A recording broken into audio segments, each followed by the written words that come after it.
time. It's Bus Picks. It's everything is led to this weekend. It is Yes. Super Bowl weekend. Yes, My name is Dio Reynoso. I'm here with Donovan. How we doing? We somehow survived the season. Some of us survived it. Some of us are. Look, my bookie called me. We walked down the numbers. If you've been betting with me, I'm sorry. It's been rough for a little bit, I'm at 51%. but not bad. Not bad. I'm at. Here's the thing. I've hit like the big bets. Sure. So I'm up a lot. Mm-hmm. But like in terms of just straight bets, almost 50%, which means I have to do something that most men do, and that's compensate. I'm going to have to bet a lot in the Super Bowl. Oh no. Yeah. Oh no. Yeah. What a way to start off the year. Yeah. It's been a good week. This has been a fun one. It's been a fun one. A good Super Bowl week. Don, fact of the day. Fact of the day, with the Super Bowl coming up, we all know that the Minnesota Vikings been to 4 Super Bowls, have yet to get one. I actually didn't know they've been to 4 Super Bowls. Okay, yeah, they've been to 4. Like 2.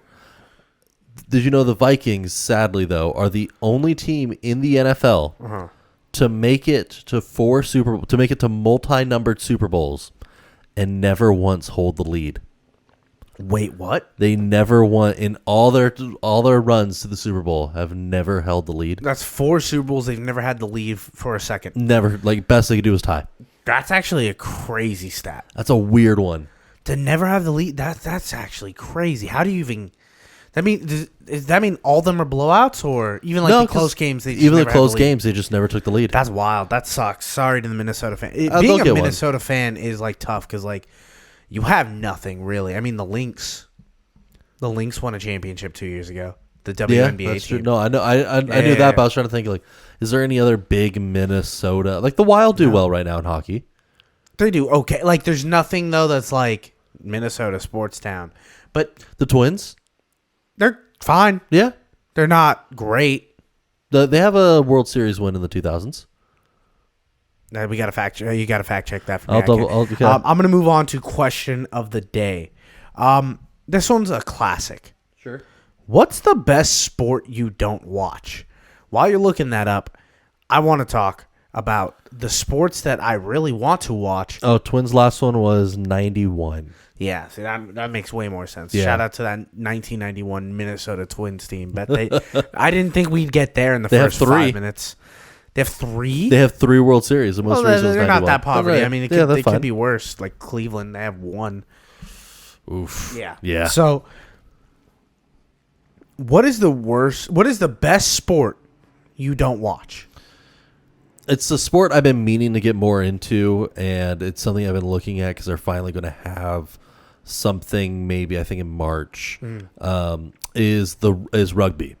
I've casually watched once in a while. That's rarely. the sport I wrote down. I said rugby was like the sport I really want to get into. Yeah, that we just in America don't have access to. Not much. I know the Sevens League is coming to the Dignity Health Park in LA. I just forget when, but I know it's coming up. Yeah. So I was looking at that. Another one, honestly, again, I'll just catch glimpses and highlights, but cricket looks fantastic to be a fan of. Cricket's whack. I've tried to sit there and I'm like, this is the most popular sport on the planet. I'm going to watch it.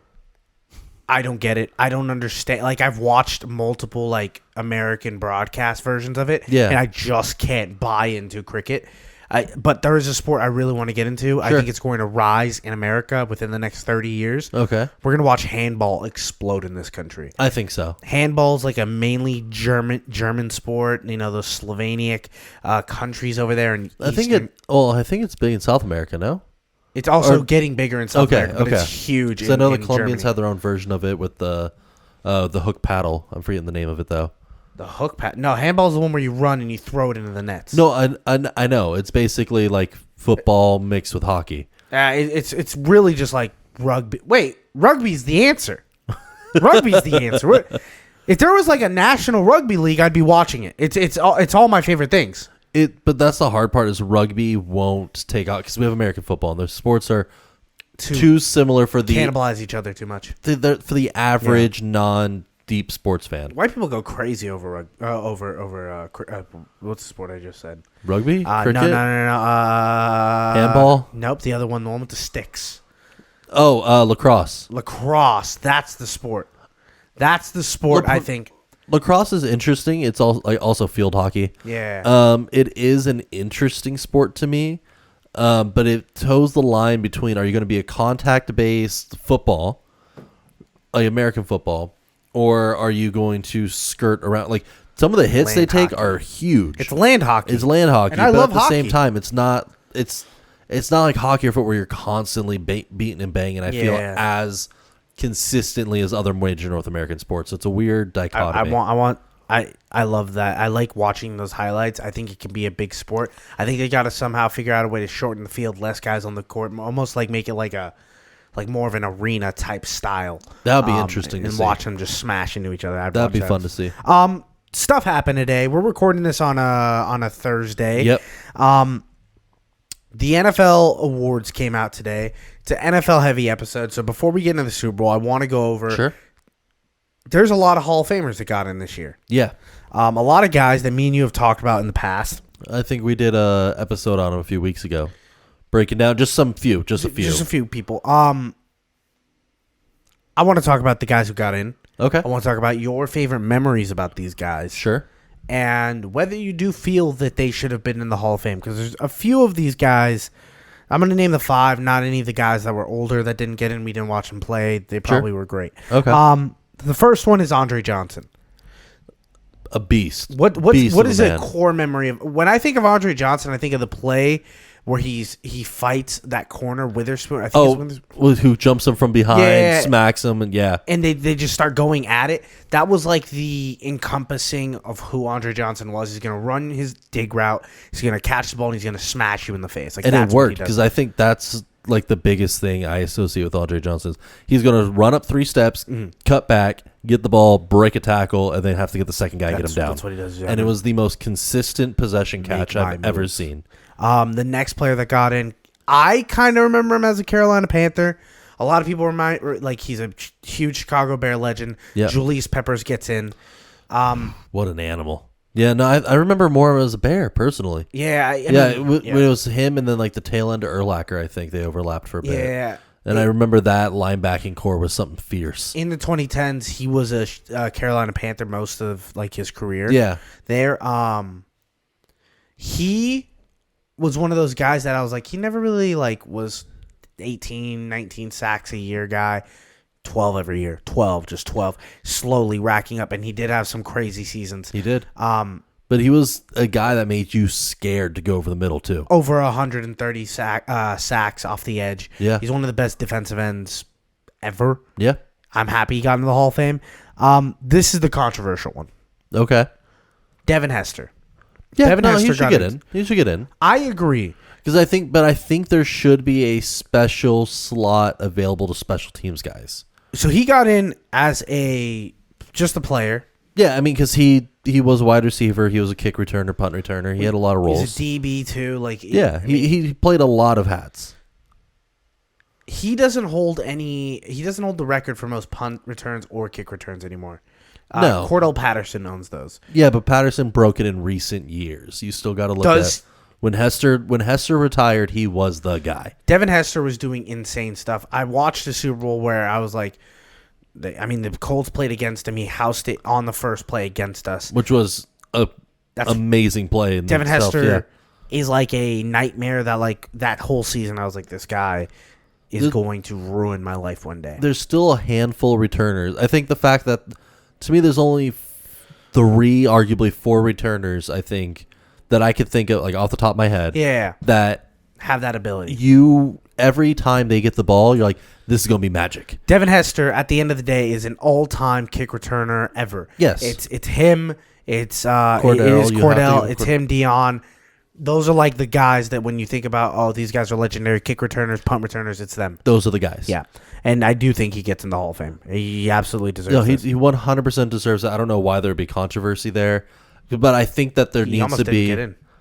That's surprising Again. me because I think there needs to be more of a special teams category to get a few of these guys. For sure. in. Like, when Justin Tucker eventually retires, I think he's a first ballot Hall of Famer, but like he's going to be going up against huge names, and then he's probably going to get slighted that first year. Exactly. And to me, he's a first ballot. Adam Vinatieri's up next year, and if Adam Vinatieri's not a first round Hall of Famer. I don't know what is in this league. Exactly. And Yeah. I think that you need to have a special circumstance for specifically guys who change the special teams game. Yeah. Because I feel it's very underrepresented. I like that.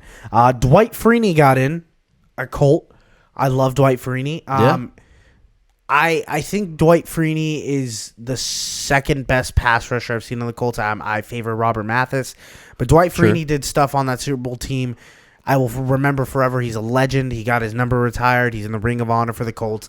And I'm so happy he gets to be in Canton. Over 130 sacks. Love that guy. He was kind of a guy I would always constantly bring up as like, he's not in. The NFL, likes to hold people back. They finally got him in. They finally got him in. Yeah. And lastly, a guy that still haunts the dreams of people that played slot receiver, Patrick Willis, the linebacker himself. Yeah. Yeah. From 2010 to around 2013, I know it's only 3 years, he was the best middle linebacker in football. And from like 2013 to 2016, he was still one of the best.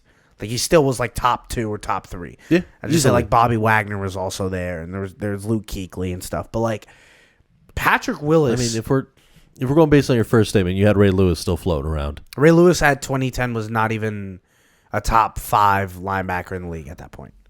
He was very, very, very, very, very good. I don't, maybe not stat wise, but everyone will say he was the one that dictated the team. He was the captain for sure. But all the intangibles. By 2010, he was injured. Like the last 3 seasons, it was like, all right. He wasn't playing full breaking seasons. down, Yeah, he was small. Yeah, that last year he barely played. 2013, he literally played like 3 games, then came back in the playoffs. Yeah, and won. Well, I mean, he tore both triceps. Yeah, I know, it's insane that he came back. Yeah, but like, it was like, who are you? This isn't the Ray Lewis hour. This is Patrick Willis hour. Yeah, you talk to a 49er fan. Our friend Luke is a diehard 49ers fan, and yes. Patrick Willis is a huge reason why. I can understand it. I mean, when he was playing football, he played inside linebacker, and he looked at him as like a inspiration, and that's what he is. He's awesome. I love Patrick Willis. Just an absolute beast. Let's get into some NFL awards. Some awards were given out this year. Okay. We'll start with Don, your boy, our boy, MVP. Yeah, 2-time MVP, Lamar Jackson.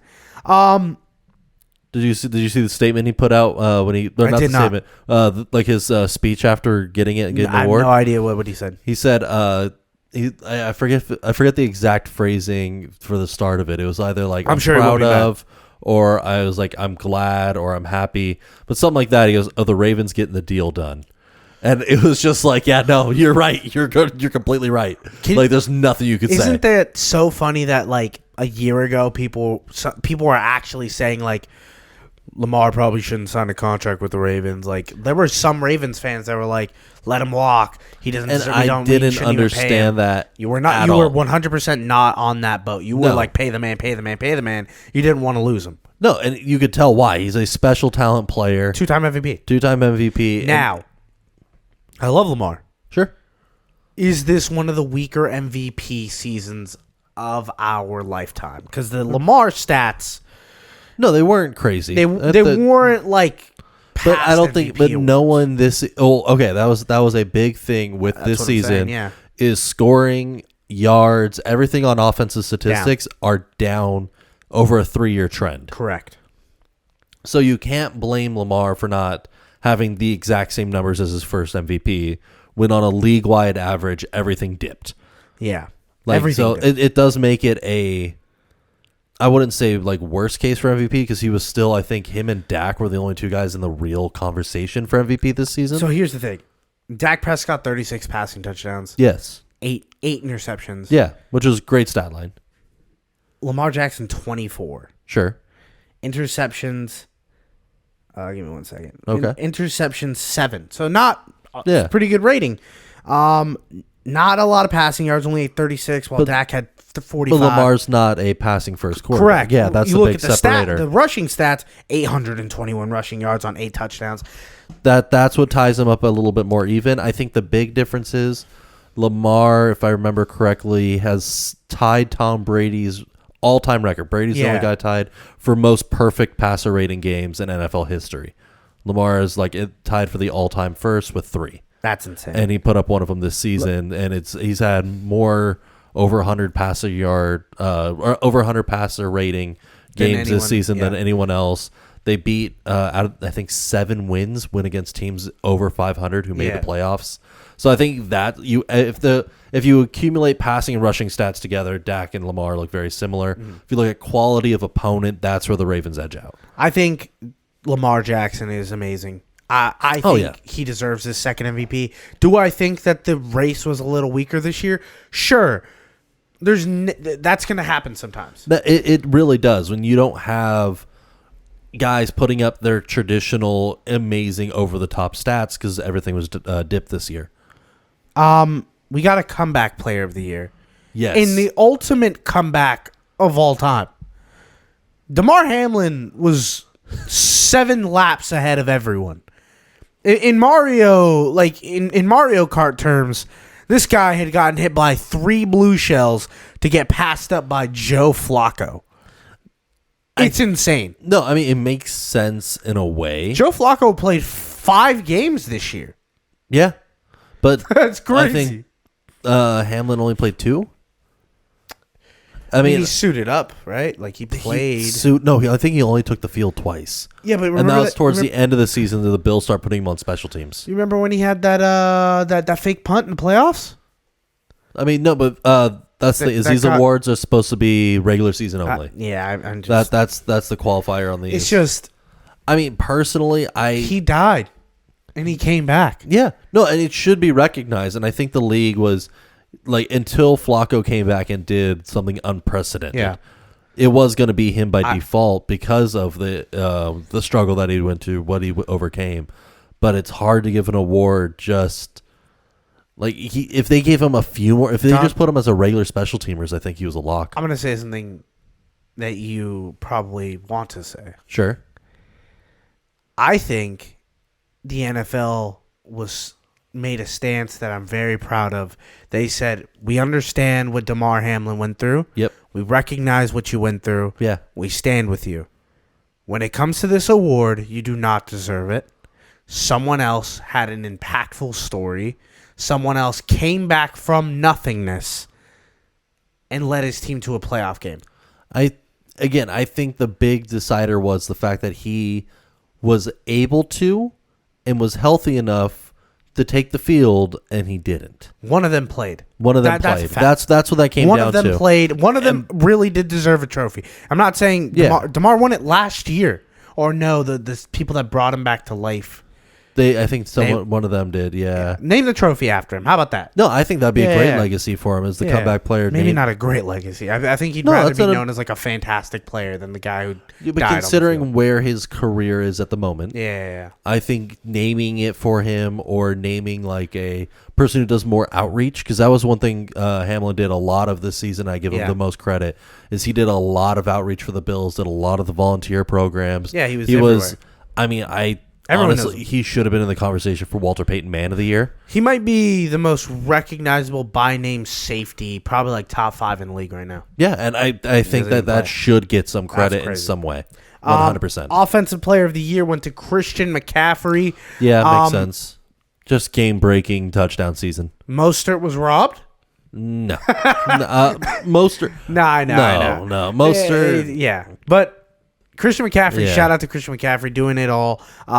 You're never going to win an MVP because that's a quarterback award, but this is as good as it gets for an offensive player. I think what they should do, and it may be difficult considering it's the NFL, but we should start moving into more of the NHL style awards. Oh, or MLB, where they have multiple different categories for the players? Yeah, where you don't just have just overall and then offense, defense, but I like the NHL where you have basically each major position group has their own award for the best player in that, and then you have the overall as well. I like that. But I think because you need to give credit to some of these guys, and I just don't think that there's enough.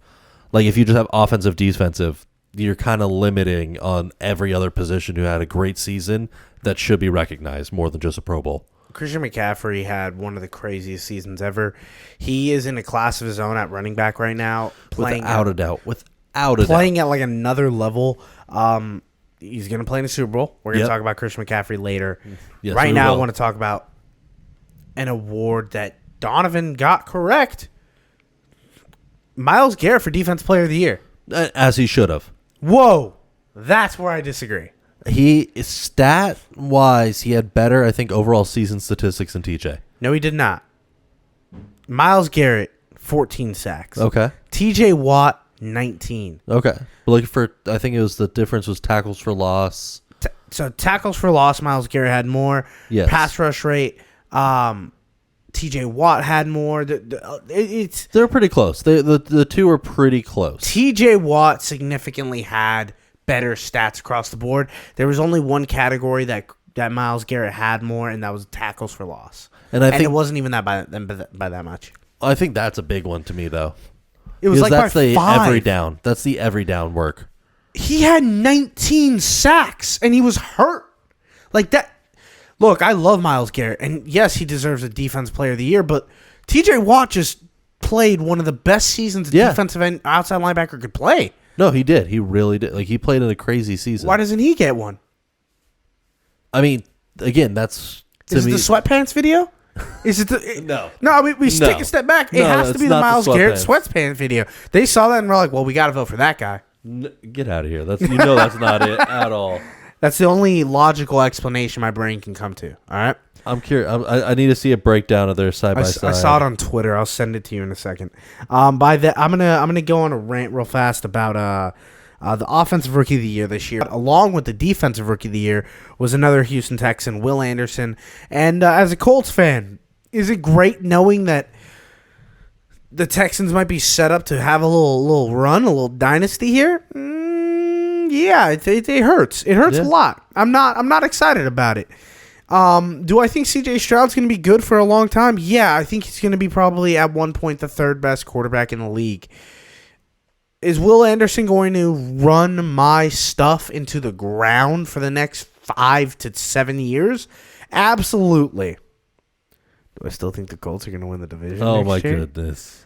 You're buying in. I'm already bought in. I bought. Okay. You know what? I bought in the second they announced Anthony Richardson was out for the year. I was like, all right, cool. This year's a free one. This is a free year. We get a free year. And you guys overperformed in that. All my hopes in the next year. I can just vibe in the next year. See, I think that's a big difference, though. I'm sorry. I'm looking at the Miles Garrett breakdown a little bit more. I have the stats ready. No, I have. I'm looking at them as well. Yeah. Miles Garrett versus T.J. Watt. Yeah. Defensive lineman versus linebacker. Outside linebacker. Outside linebacker. It's a different. It's the same position. It's a different position group in my mind. Okay. And that's why I'm like I want to be an advocate for. We should have linebacker of the year. We should have a lineman of the year. Defensive player of the year. No, you should have a safety, like a DB, linebacker, lineman. 3. But defensive player of the year is the MVP for them. Yeah, it is. It is the MVP for them, and I do agree. Looking at this, 42 tackles for Miles Garrett, 33 solo, while T.J. Watt had 68 and 48, 19 sacks for T.J., 50 pressures. He had more pressures. No, I'm looking at it right now. I'm looking at the breakdown. QB hits in every major stat category, like going from safeties, touchdowns, forced fumbles. I think the only time Miles Garrett just tied him in forced fumbles, and Miles with 4 on the season, and Garrett he had more. He had more tackles for. Oh no, he didn't have. Didn't have more. TJ Watt had 19 tackles for losses. Yeah, he beat him across the board. Yeah, and everything. Yeah, this was a snub then. Yeah, and TJ Watt replied by saying, "Nothing I'm not used to," which is true. This guy, and I know people don't want to hear this, but for the last 10 years. The best defensive lineman in the NFL has had the name Watt. Yes. Oh, yes. Whether it's JJ, and he handed the baton straight to TJ. Yeah. And it isn't even close. I'm not saying Miles Garrett isn't an elite athlete. He is. But to say TJ Watt doesn't deserve another Defensive Player of the Year award is starting to feel like this LeBron James thing where it's like, well, we can't just give LeBron James the MVP every year. Back in like the mid 2010s, we got to give it to someone else. All right, let's go give it to Kevin Durant. I guess Derrick Rose deserves it. I think the big difference is you can see the clear stat differential and the leadership differential as well between the two. Like I was looking at Miles Garrett, I was like, yeah, it makes sense. He has it. 'Cause, like in my mind, I thought he had a better season. Yeah, it felt like it, right? It felt like it, and then just looking at the numbers, I'm like, no, he's not there. And yeah, TJ did have one more game in the regular season, 17-16. Yeah. But that doesn't close the gap in almost any of those stats in my mind. Nothing. Coach of the year, since we're on the Browns, Kevin Stefanski. Joe Flacco got it. Yeah, it makes sense why Stefanski taking the shot, making the run at the end there, turning into one of the most explosive offenses. It makes sense. He got Joe Flacco a comeback player of the year. Kevin Stefanski, a guy that was on the hot seat coming into this season. I mean, it makes sense. And in my mind, still is. No shot. He just took a team Yeah. with no quarterback. But you're not keeping Flacco for next season, are you? No, and they're going to try to figure out a way out of that Deshaun Watson contract. And until they do, they're in a rough But spot. why does that put him on the hot seat? And he's a good head coach. No, he is. I'm not trying to say he isn't. But I feel like that's becoming the trend in the NFL is even when you're locked into a bad situation by the GM, by ownership, if you're not performing up to what people think the team should perform up to, they're the Browns. You're in the hot seat. And to me, it's like if you're not making a wild card with the amount of cap money that you have tied into quarterback play and everything, I agree with that. It's tough to justify. That's not. I mean, yeah, he wanted Deshaun Watson. He wanted to be tied to that guy. Yeah, and he's going to have to go down with the ship. Yep, I agree with you there. I have to stand by that. Yeah. There's one more award that was so funny I had to bring it up. Sure. It's Celebration of the Year. Oh gosh. I don't like that because they don't allow all celebrations still, which is like. If you're going to give out an award, just allow it. Just allow it across the board. I would ask you, who do you think won it? But it was Tommy DeVito. The celebration was this. That's whack, right? A little whack. I think you're just buying into the popularity of hey, guys, remember this? Dude, I forgot Tommy DeVito played football. I've been calling him Danny DeVito the whole run of the show. It is a nice kind of oh, that's cool, you made it, but... I mean, I would give it to half of the team choreographed ones. That made a bigger impact, dude. The Ravens when they did the little rod wave thing. Yeah, that was fun. Making fun of Taylor Swift. There's all kinds of stuff, but the winner should have been any DK Metcalf hand sign touchdown. Stand on business is crazy. Yeah, that is. He learned hand language, sign language. ASL. To dunk on his opponents. Yeah. That's awesome. Which is amazing. Yeah. NFL awards. They're a little weird. They're a little weird sometimes. It's time. The Super Bowl blowout. Yes. We're going to go through every single one of our bets. Okay. Now, when I wrote that, I expected Don to go a little crazy with me. Don, how many bets do you have? I think I'm giving out 5. I got 20. I know. Which is wild. So we're just going to talk about the game, and then I'll speed shoot through all my picks at the end. Okay. All right. It's time. Chiefs. Niners. Yes. Going into this game, I think everyone is really excited about, what does this mean for Taylor Swift? Okay. And what does this mean for her legacy? She's been building a lot towards this. She just won a Grammy, but what's the 4th Grammy of the year compared to a Super Bowl? She can do something that Michael Jackson's never done. Something that Drake's chasing. He won an NBA Finals, but what's an NBA Finals in Toronto and the Raptors compared to a Super Bowl? And she wins it by herself. She did it by who is she playing with? Kadarius Toney? She did it by herself, and that's really impressive compared to a team of Hall of Fame talent all across the board in San Francisco, led by what the media would tell you, the worst quarterback or the best quarterback, and there's no middle ground ever in Brock Purdy. He's a good quarterback. He's not top 5, but he's not in the bottom of the league. He is a good week in, week out. The entire week, the only storyline has been how good is Brock Purdy. I don't think people have the wherewithal in their brain to just be he's fine. He's good. Which is he's okay. Good enough. But that's what the 49ers did the last go around with Alex Smith. Yeah. Yeah, he's great. He's good. He's a good quarterback. Really good. Yeah, he's good. He could perform in certain moments. Yeah. And that's all you need. Jimmy Garoppolo at one point was also pretty good. He was a throwaway from winning the last Chiefs or the last Super Bowl against the Chiefs. Yeah, it's just you're good. You were good in this moment. You're able to minimize mistakes and get the ball to where it needs to go. Yeah. And that is a very difficult job in the NFL. I am not trying to like put any quarterback down. Like, I don't like how like the term game manager is like used to like as a slight. It's like if you're a great game manager, you have a starting career job. You will win playoff games and can make a Super Bowl run at a time. You're great. Game managers win Super Bowls. Yes, they do. Yes, they do. Guys who turn over the ball a ton lose Super Bowls, and yeah, that's where we're at. I mean, it's very. There's a reason. Like I might make this argument. I think Drew Brees is closer to a game manager. Yeah, Drew Brees is a game manager. Yeah, he's really good. But he is one of the most elite. Drew Brees has the most 5,000-yard passing because he could take over a game when he needs to, but on his career, he would he didn't have the. He would sling it though. He would sling it when he needed to sling it. I love Drew Brees. I love Drew Brees. And it's not a slight on Brees. I'm not trying to insult Brees in any way. It's when his team was up, he didn't have. Idea. We should get the Drew Brees scar tattoo on us. No, that's a good tattoo idea. It's not. Jot that down. We'll get back to it. Oh my goodness. Don, I want to talk about this game openly. Sure. Okay. Who do you have winning the Super Bowl? I have the 49ers. I think on paper they're the better team in every statistical category I've looked at. I favor them. And I know how dumb that sounds that I'm walking into, but it's just I can't. How much of this is based on how very minimal.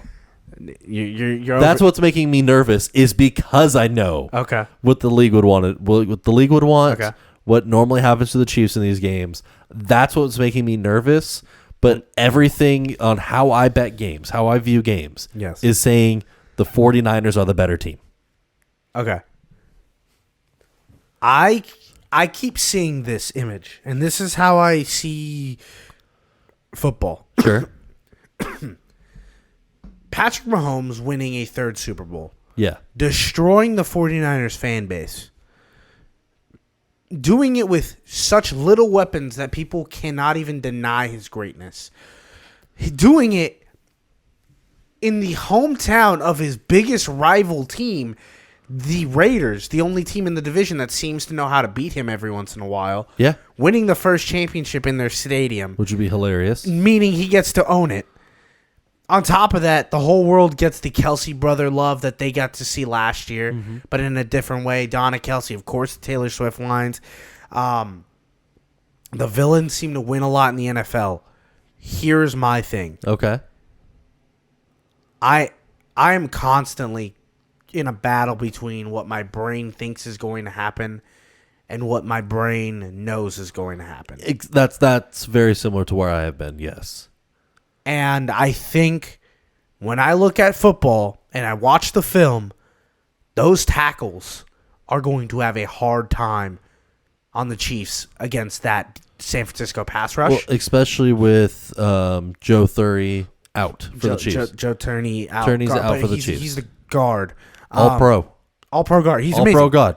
Like, that's a very big loss for the Chiefs offensive line. I think Kyle Shanahan knows what's at stake here. Yes. I think this team is ready to go in the San Francisco team. I do believe, and I know this is going to be crazy that I'm about to say this. Sure. When was the last Super Bowl blowout we got? It's been a long time, right? It's been a bit. Yeah, it's been a bit. I think we're about to watch a Super Bowl blowout. I think the Niners are going to smash the Kansas City Chiefs. I would love that. I think they're going to beat them, and I think it works out perfectly. Patrick Mahomes deserves no blame if he gets blown out here. He really doesn't. He really is playing with the worst core of wide receivers I've ever seen a quarterback take to the Super Bowl. Yeah. But I think the big difference is this team was brought here because of the defense. Because of the Chiefs' defense. Yeah, that he rode the defense. 100%. They're not great against the run. No. For some reason, the Ravens stopped running the ball. For some reason, the Bills don't know how to run the ball. Josh Allen. That was it. Josh Allen, and he had some plays running the ball. Yes. Brock Purdy has shown he can get his leg works done. Yeah. He can get down the field. And McCaffrey. Christian McCaffrey's the best running back ever. Guess who's not going to give up running the ball? The San Francisco 49ers are not going to stop running that ball. No, and I have a stat for that when it comes to my betting. Let's hear it. You want to hear it now? Yeah. So the 49ers, they are the last place team in neutral game script for passing. Even when, like, if it's a neutral game script, they run the ball more than any other team this season. They want to do.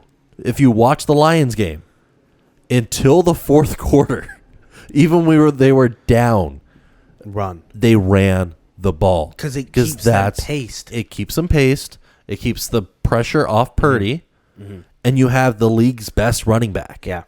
It makes sense to keep the ball on the ground and in their hands in case anything happens. Elijah Mitchell's great. Good, or Mason's good. You have a wide receiver core that could run the ball as well.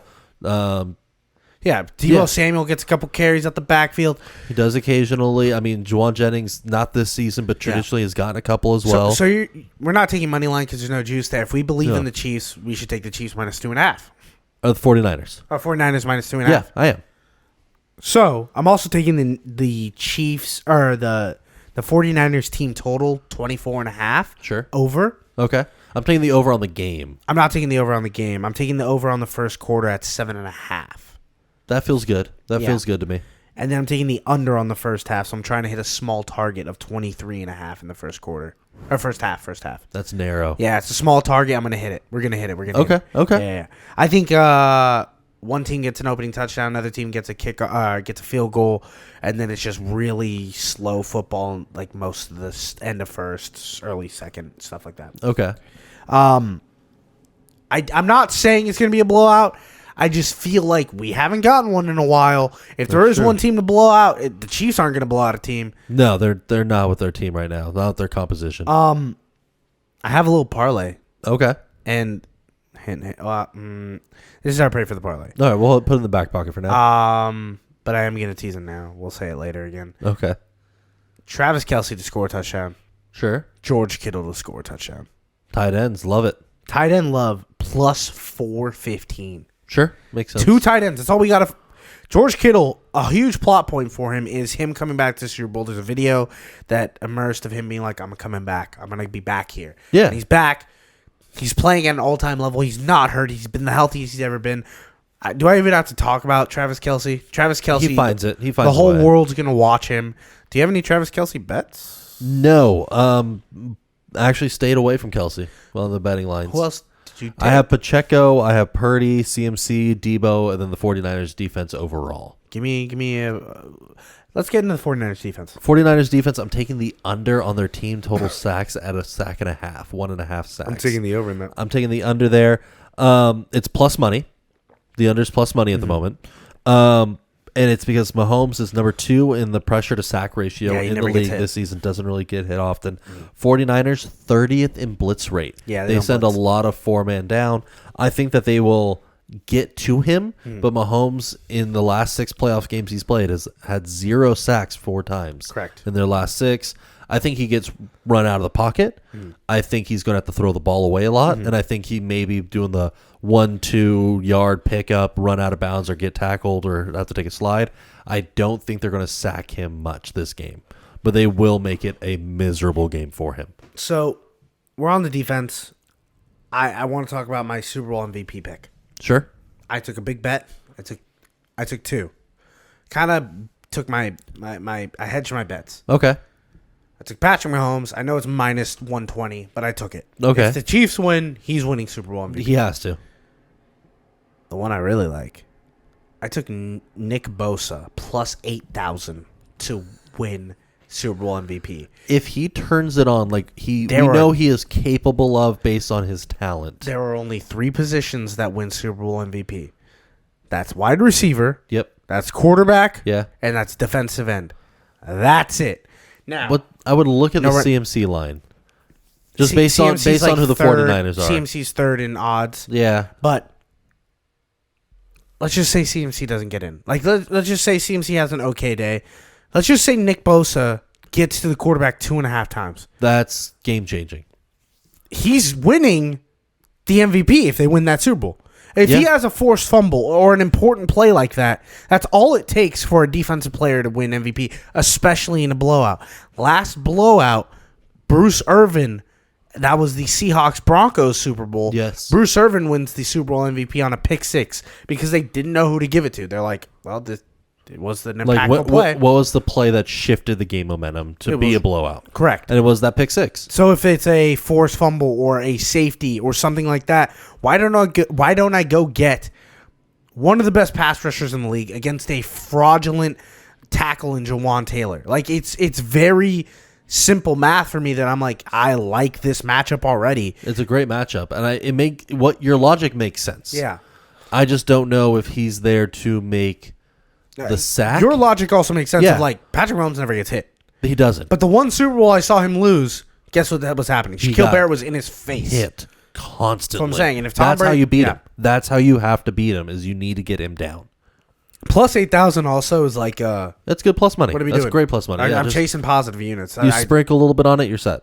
Little fairy dust on it.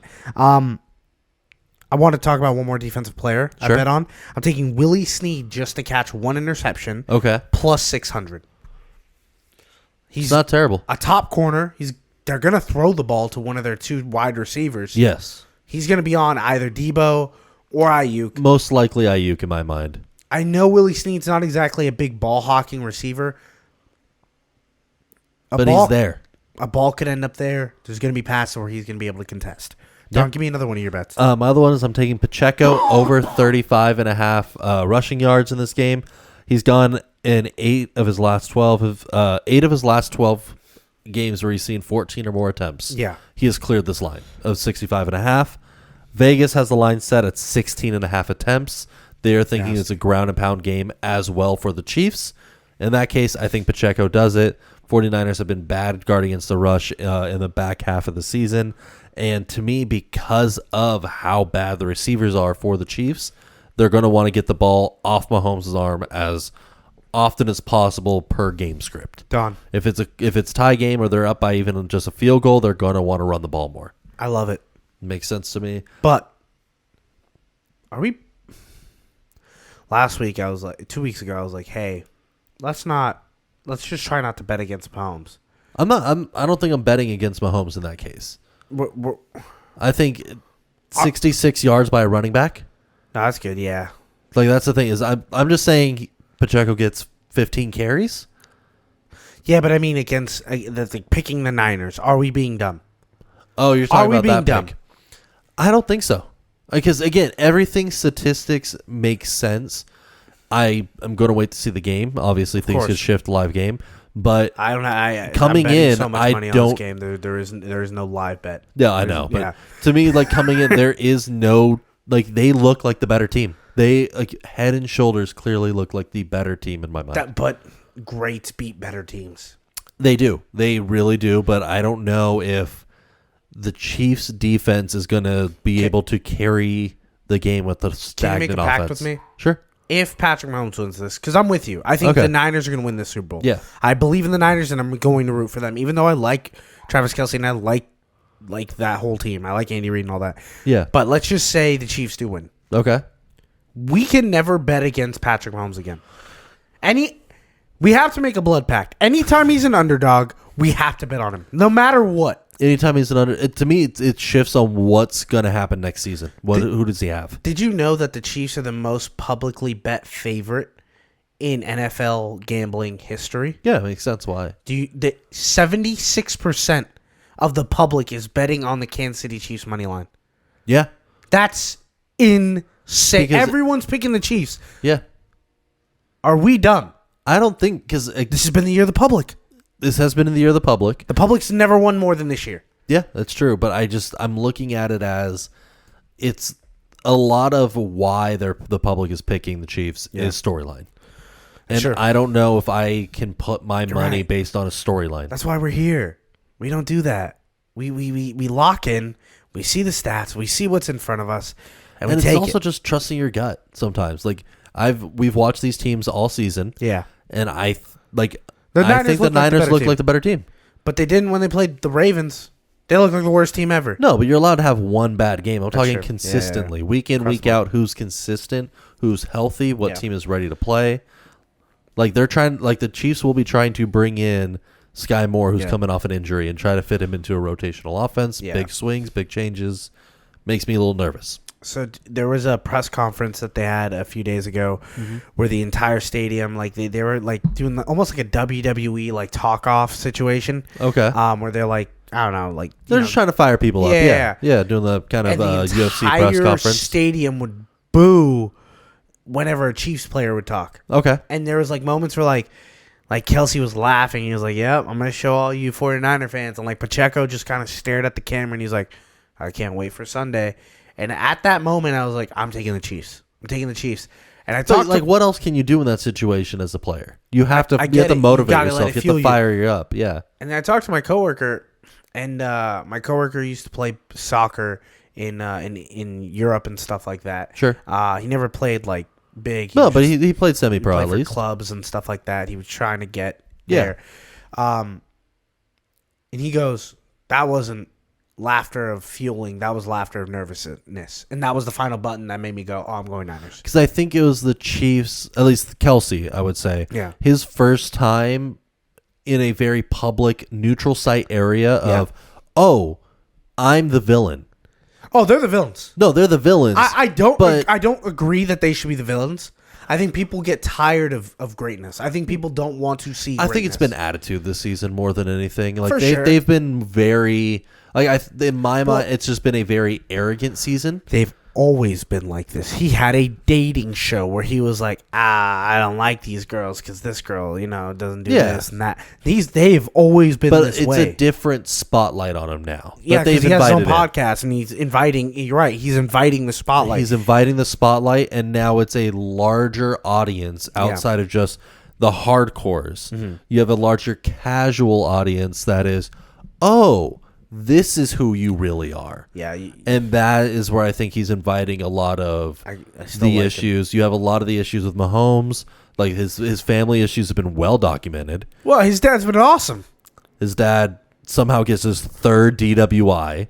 DWI? DWI. What's DWI? It's another name for DUI. It just depends on the state. They do different regulations. But it is under the influence while operating. Party. What's wrong with partying, Don? Like, that is just, like, you shouldn't. If your son's a multi-millionaire, you shouldn't be driving. Like, what are you doing? You can have a plane fly you just to, like, Denny's and back. He's good. Like, the fact you could tell people, I'm Patrick Mahomes Sr., and someone will give you a ride. Yeah, someone will throw you on their back and take you somewhere. Exactly. So that's just terrible. I might even do it. If Patrick Mahomes' dad knocked on my door right now, he's like, "Hey, I got to get to LAX." He'd be like, "I guess I got to go to LAX." Yeah, you just do it. Like, it's just a default. Like, I got to get him to Vegas somehow. Like, I'll drive you, I guess. Yeah, but and that's the thing. It's just terrible. But you have a bigger spotlight on this team now that they're inviting a lot of this in. Don, go through a few more of your bets before I get into my crazy ones. Sure. I'm also taking Brock Purdy under 33.5 32.5 passing attempts. I love that line. Like, he's gone under this line consistently 16 of 18 games this season. Even when the 49ers were losing last week to the Lions, he didn't throw the ball much. They kept it on the ground. That's where they do best.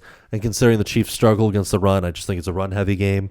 And speaking of Christian McCaffrey, his first carry for over 3.5 rushing yards. That's a weird line. No. Those Super Bowl bets are why I bet everything on the Super Bowl.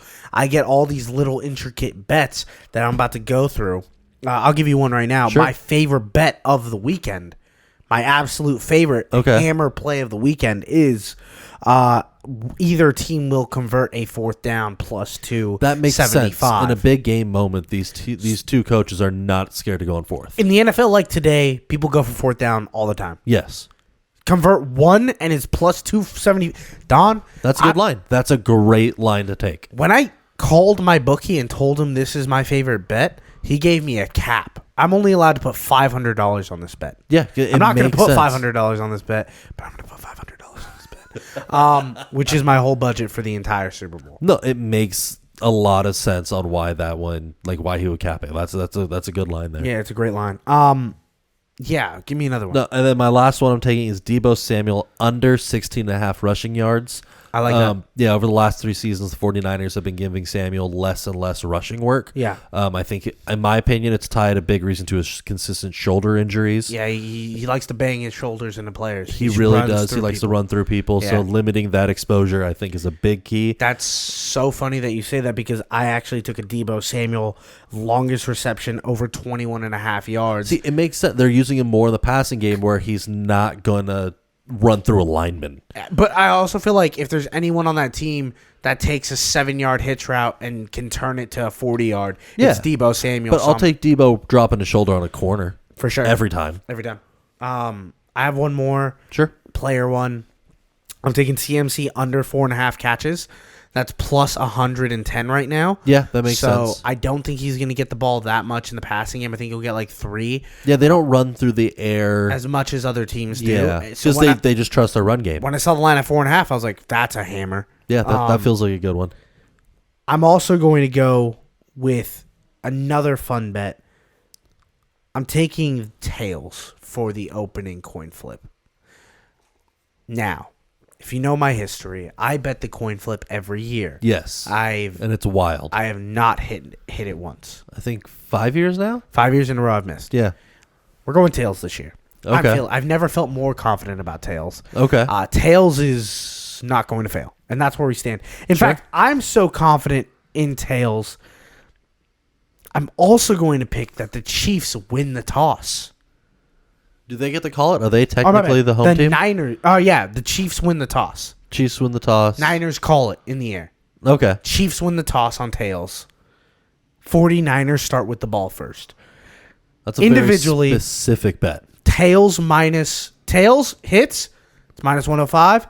Chiefs 50-50. win the toss. Minus 105. Okay. 49ers get the ball first. That's minus 105. Can you parlay that? Dio did parlay it. Okay. If it lands tails, Chiefs win the toss, and the Niners get the ball first, that's a plus 2,500 parlay. That's silly. That is silly. What are you doing? Just take that information, do with it what you will. Oh, my goodness. Okay. But there's a real chance before that kickoff happens, I already won. Yeah, you're set for the night. I also have another fun one. Blue Gatorade for the championship. I know. Purple's been like everyone's favorite. Purple's been consistent. I think the big one for the Chiefs is they do a lot of orange as well. They do a lot of orange. Last year was purple, though, for the Chiefs. This year, I'm going with blue. Okay. In my opinion, superior color flavor. Side note. We're just going to pull off the tangent real quick. I know it's almost over, and we have a whole other segment we have to get into after this. Top 3 Gatorade flavors, 3-1, go. I have mine already. Do you have yours? I'll go mine first. No, okay. I'm going to go with, at 3, orange. I know people don't like the orange. I love the orange. Orange is good. Smashes. 2, fruit punch. It's great. There's a reason why everyone always has fruit punch. 1, cool blue. Cool blue, the light blue, not the dark blue. It's the best one in the game. Oh, it makes me feel agree. sick because I drink it so fast. No, I agree. I think the orange one, people are scared of it because half the time it's melon. Yeah. And that one throws me off. But if it's orange is good. Yeah. No, mine is blue's my go-to personally. Lemon, lime, and then purple. Purple's crazy. Purple's crazy. I when I was playing years ago, like that was my go-to. Crazy. National anthem under 90.5 seconds, minus 110. And my last one, Taylor Swift to be on camera over 6.5 times. Did I say that was my last one? I lied, because they're going to bring up Travis Kelce and his brother over 5.5 times. Probably. That's all 20 of Dio Reyna's Super Bowl bets. You're welcome. That's a lot there. Yeah. There's a weird one I saw about Taylor Swift hairstyle. You can bet. Bun up. No, I'm going hair down. Hair down. Hair down. Hair down. Hair down. I think that's just going to be the more consistent one. Let's move on to Bust of the Week. We're going to go through this quick, Don. Sure. Bust of the Week. Mine is the entire Pro Bowl. Did anyone watch that? You didn't like the kicker tic-tac-toe? That sucked. That was... The entire Pro Bowl was bad.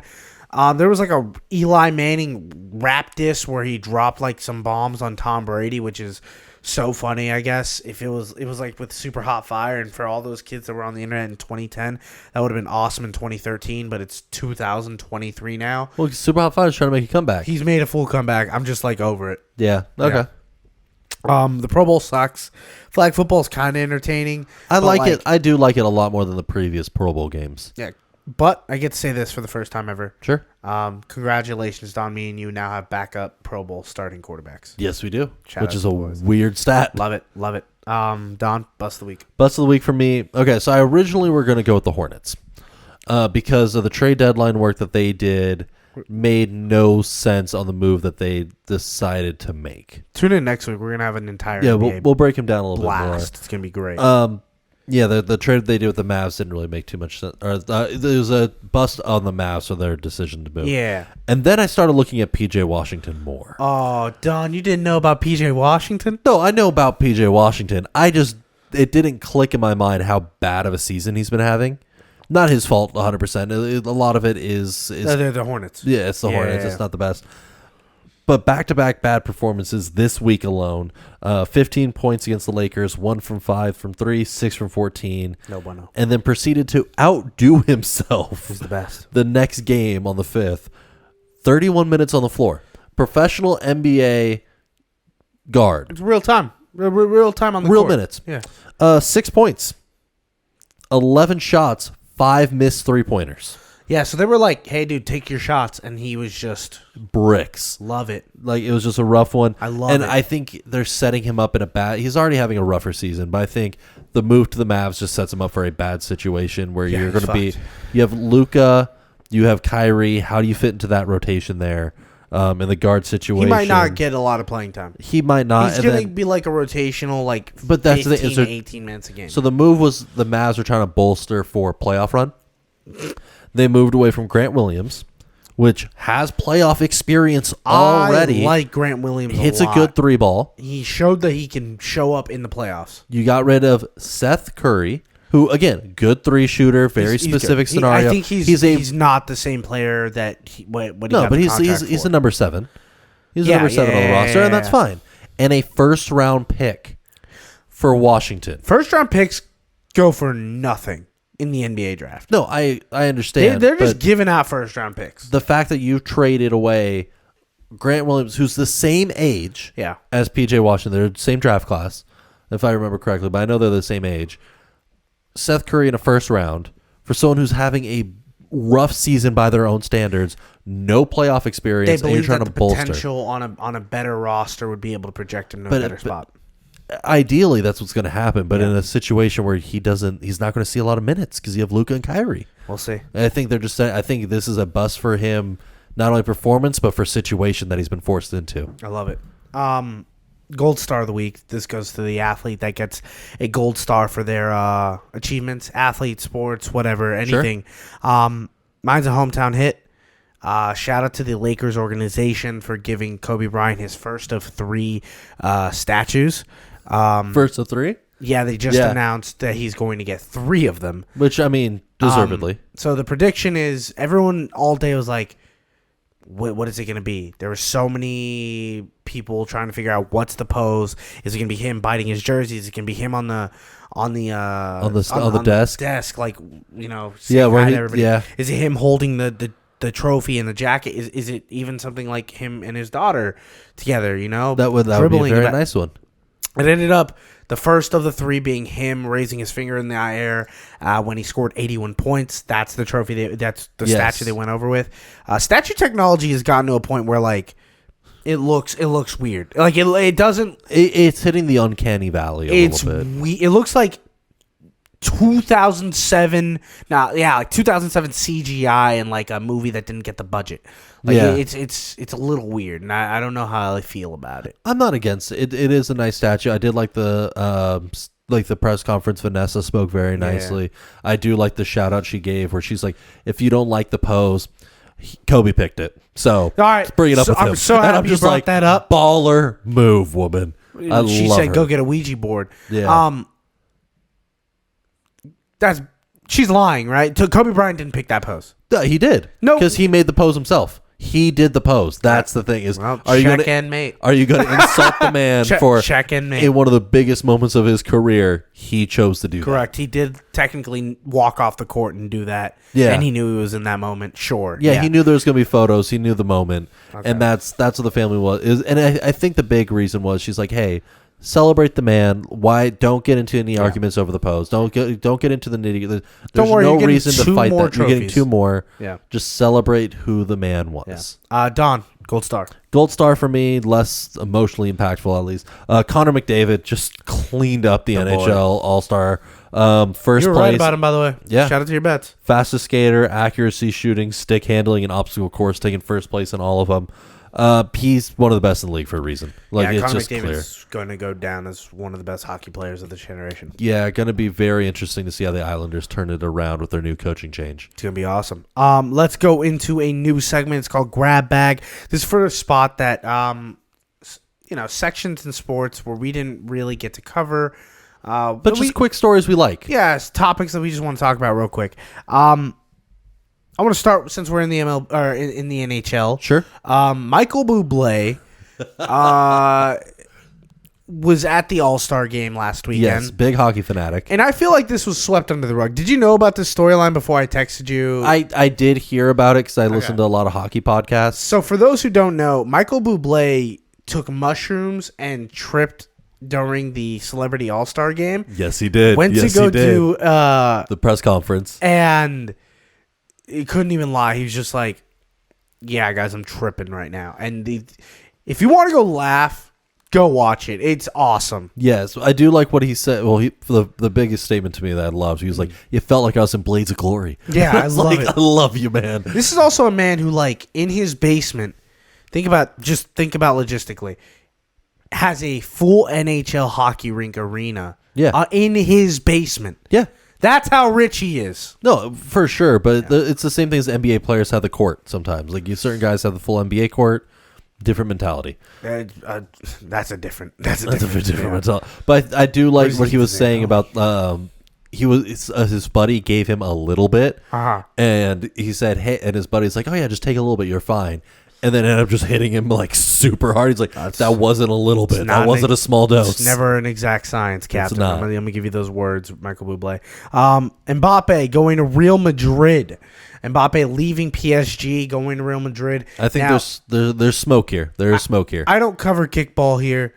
But my friend who was, played soccer and all this stuff, lost his mind. He's like, Mbappe, this is the future. This is huge. I mean, he's a huge Real Madrid fan. Yes. He's like, this is it. We're gonna win it. It's gonna be ours. Champions, La Liga. It's all ours. Yeah. And I just sat there and I was like, cool, man. Shout out to Mbappe. No, I think this is a big thing. Real Madrid for years have been trying to get Mbappe over. I heard they're poor though, because they're paying so many contracts. Yeah, they're gonna have to dump a few guys to afford him there. The big reason is PSG is leaving their stadium. They're changing stadiums in Paris at the end of this because the team's owned by a Qatari billionaire, and he's been trying to buy the stadium that they're playing in from the city council of Paris. Okay. He's been trying to buy over, and the city council officially earlier this week told him no.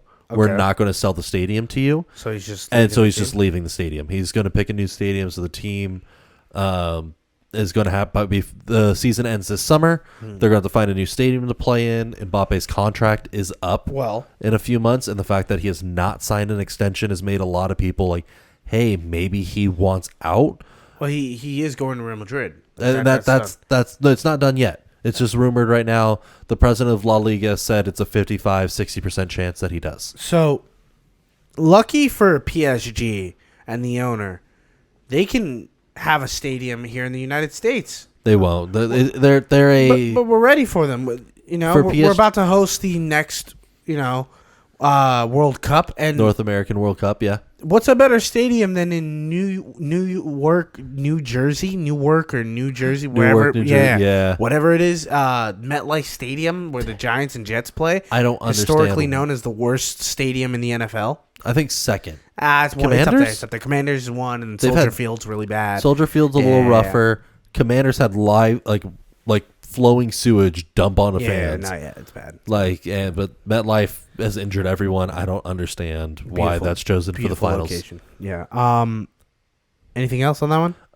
No, not on the Mbappe. I think it's going to be the biggest soccer news coming into the summer, though. I do have other news about European stuff that this one got your dad really excited. Yes. Lewis Hamilton is leaving. What does this I'm excited. mean? This is a big shift in the F1 landscape here.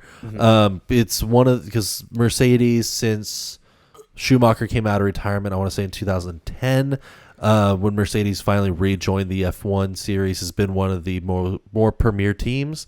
Ferrari historically is one of the best premier teams. And Lewis basically being Mercedes' #1 driver, winning all of his championships there. All I know about Lewis Hamilton is that he's a winner.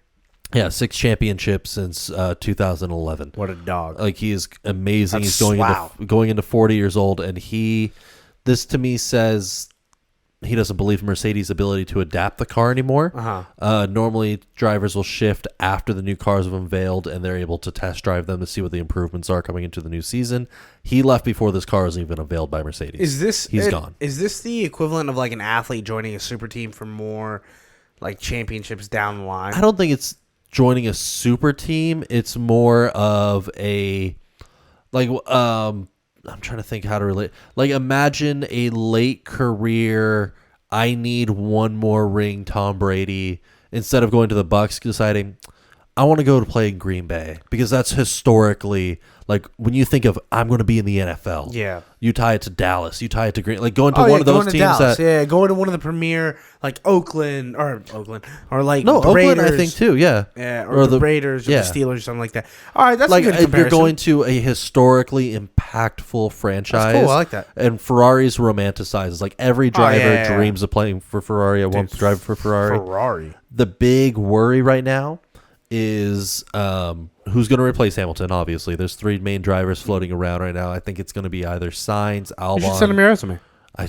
I'm not good enough at all. No, there. just try. But Sainz, Albon, or Alonso, I think will slot in there.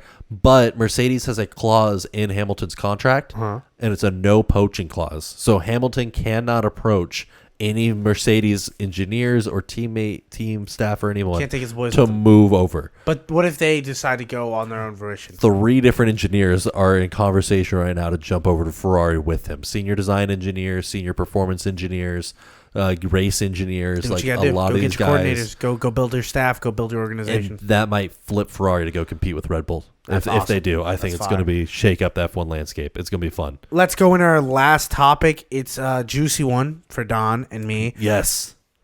Dwayne "The Rock" Johnson's back in WWE. He made a big splash last week. Yes, he officially has joined the board of the parent company for Endeavor. Yeah. Like, he's officially on the board for UFC and WWE. So, he made his back debut. in screen. They pretty much announced that he's going to be fighting Roman Reigns in the WrestleMania main event. Yes. And fans, for the first time in Dwayne "The Rock" Johnson's career, officially flipped on him. Since he became a star, have flipped, yes. Yeah. A lot of the chants that they were chanting and a lot of the signs that were there were from, like, the exact same ones he used when he was early in his career. Yeah. And coming since up. he's become The Rock, like, who he instead is. Instead of Rocky Maivia, since he's become The Rock. Yeah.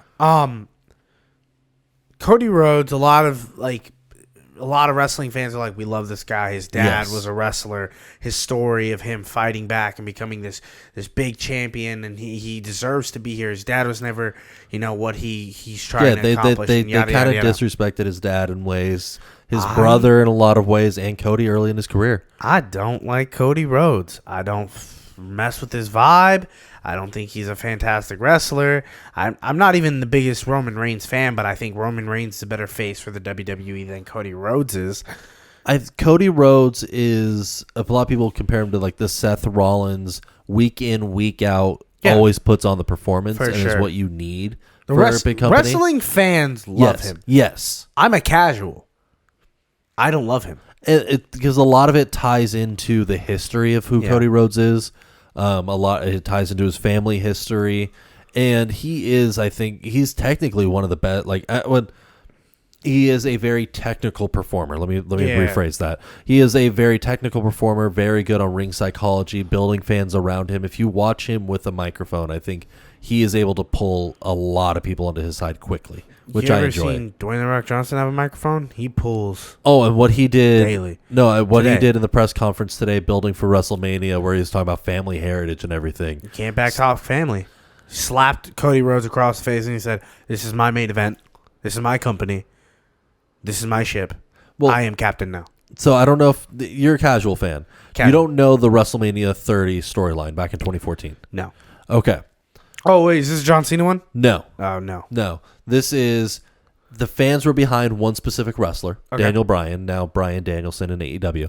But Bryan, not confusing at all. Well, one's his actual name, and he flipped the letters when he's in the WWE. Yeah. But yeah, Daniel Bryan's there. Fans are behind him. He is a fan favorite. Came out of the indie scene. Built himself up on his own. Fans love him. He's being rumored to go make a push for the world title. Mm-hmm. In 2014. 2014. Batista returns to the WWE.